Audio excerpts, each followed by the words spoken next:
A home means everything to the thinking person. No one would ever know what it is like to be out there without a home. This will be our family home. Probably pass it down to our kids. This place nice, it's quiet, clean, decent place. Having people like you here for people like myself who wants a decent home, a place to stay. I don't even have words to tell you what this program can do for the whole world. A home, a good neighborhood, access to needed services. These are the things that give people dignity and self-respect. Across our country, a foundation is working to help poor people find decent homes, good jobs, and the human services they need to be part of the great American dream. That organization is the Enterprise Foundation.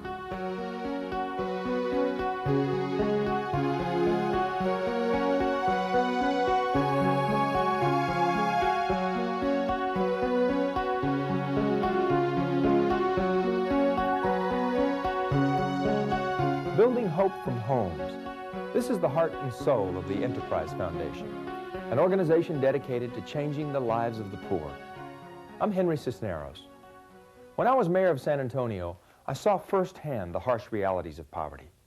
We're all aware of the devastating conditions confronting our communities.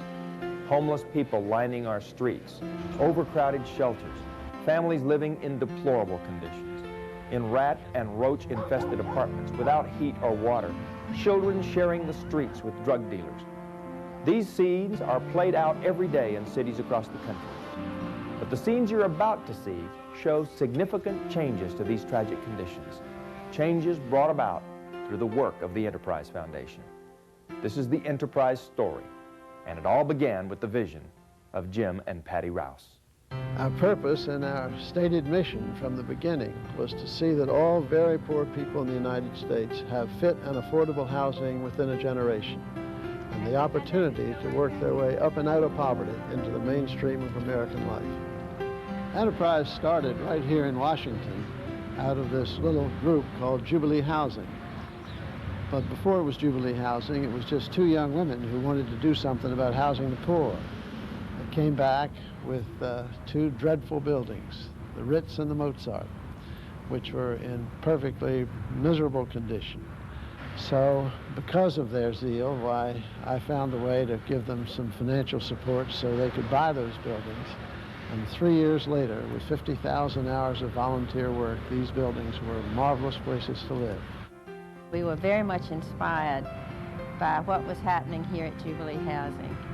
And we felt that if other groups could learn what Jubilee was doing, they could do the same thing. And from that simple beginning, the Enterprise Foundation was launched in 1982.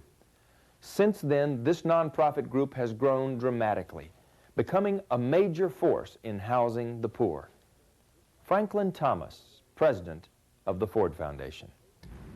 My view of the experience of Enterprise to date is that it has been very successful in stimulating local people to work productively to provide housing. Ultimately, what you're trying to do is to elevate people's sense of hope, and you're trying to dignify people's existence.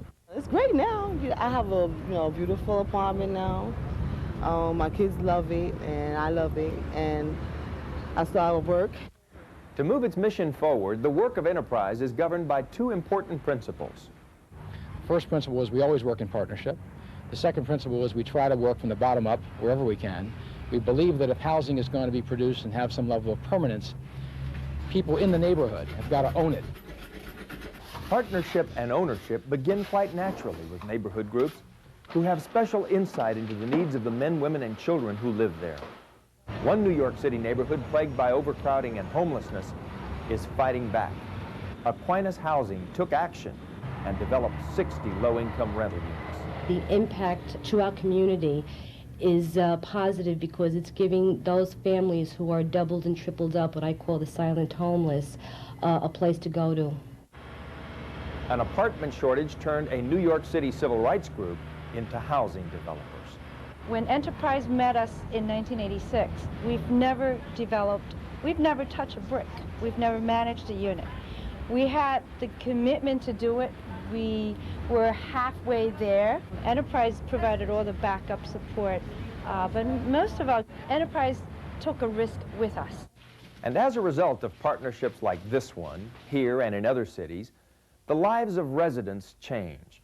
In Cleveland, battered and homeless, Deanna Travis found more than housing when she came to live at a very special place called transitional housing.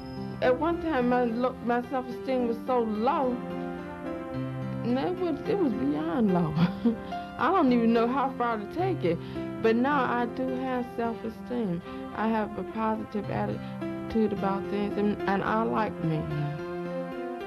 And Baltimore resident Mildred Kaufman tells us what a decent low-cost home means to her. I'm in more harmony within myself, I'll say it like that.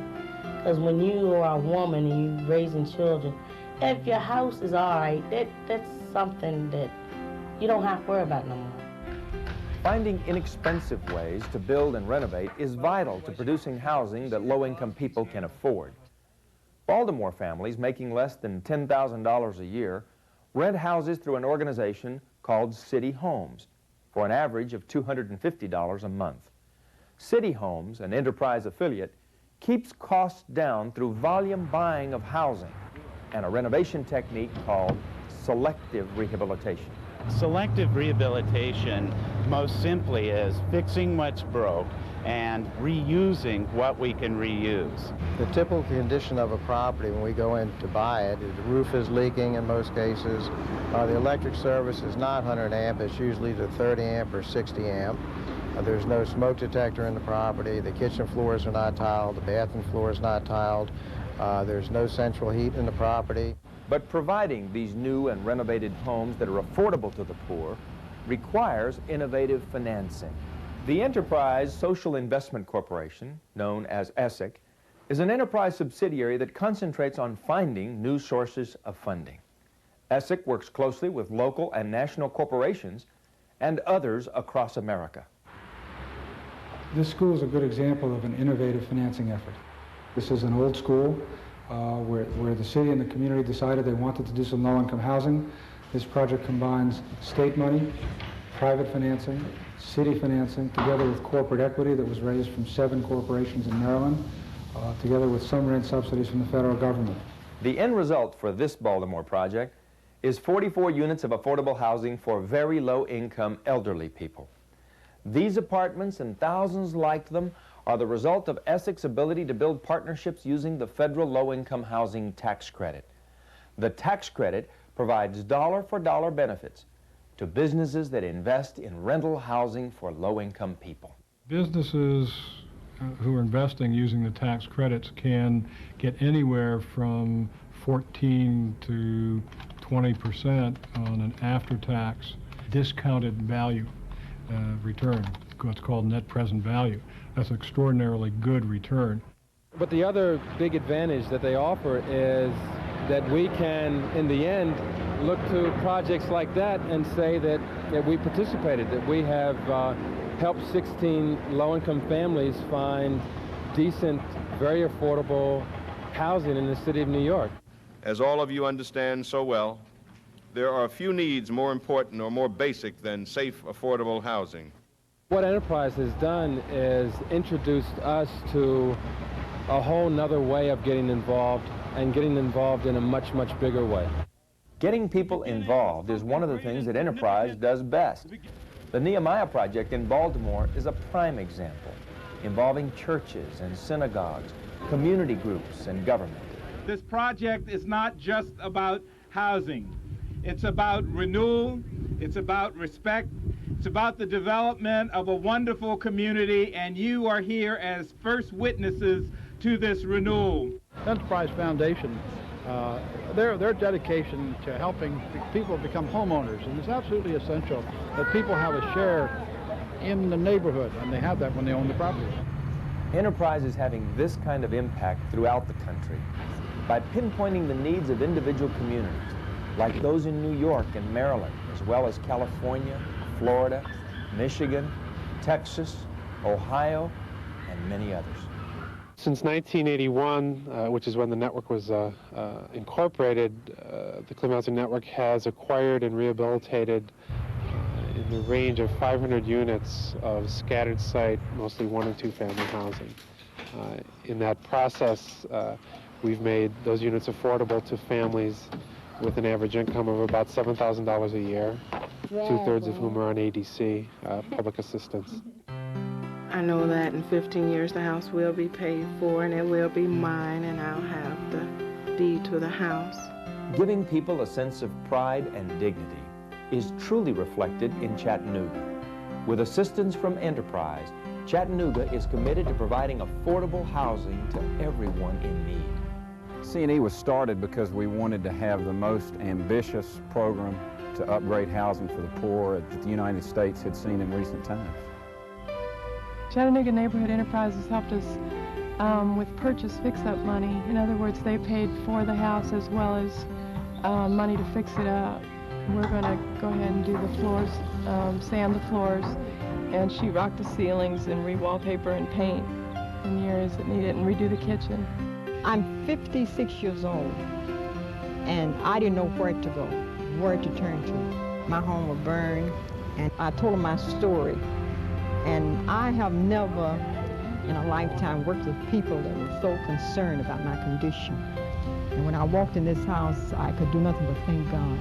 And I'm very appreciative for a program like this, and I'm just grateful. The Enterprise Foundation knows that in the long run, success depends on more than providing homes.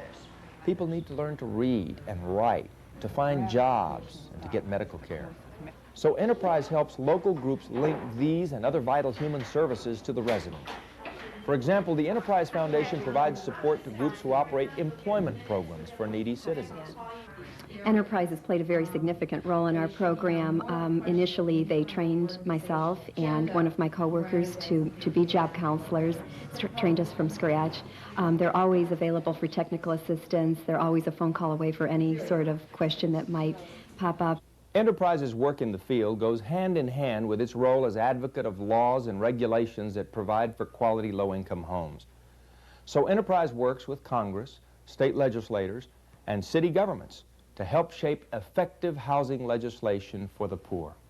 The Enterprise Foundation acts as a resource to state, local, and federal governments, showing them what works, what are successful programs, what are successful models, and we are called upon as that resource in shaping legislation. We are also a reminder to them of the great need, the suffering, the loss of opportunity at the hearts of American cities. We must translate what we are doing on a local basis into effective public policy at the local, state, and national level. Only then will a new and successful model of community development occur across the country. But in spite of the tremendous strides Enterprise has made, deplorable housing and poverty still exist in many cities in our nation. The Academy of Science said there are 750,000 homeless people. And out of that, there are 100,000 children on the street tonight in America. Mothers and children walking the streets like stray animals is a condition we've never known in America. But it's the way people are living today. And it's increasing. The homeless are not a pool. The homeless are a stream of people flowing out of housing they cannot afford onto the streets. With this haunting vision in mind, Enterprise has some very bold plans for the future. First, we are willing and able to be partners with any city that wants us to be involved with them in helping to advance the cause of low-income housing in that city. And second, we are developing a community services approach which will work to combine social and community services in with the housing that's produced. And thirdly, we think that this country needs more energy on this subject generally, and so that we are focusing our work in the public policy area to try to affect governments in corporate America and other partners in recognizing that we need a groundswell of activity in this country. We need a movement in this country. 1, 2, 3. As Jim Rouse has said, if you don't have a big vision, you run into too many hurdles. This has been the story of the Enterprise Foundation's unwavering commitment. But it's a continuing story. Help is needed from every partner imaginable to turn dreams into reality for our nation's poor, to continue building hope from homes. You know, they say there's no place like home, and that's true. Without a home, you can't grow. Even if you're a single person or if you're a family, you must have a home. H-O-M-E, that's it.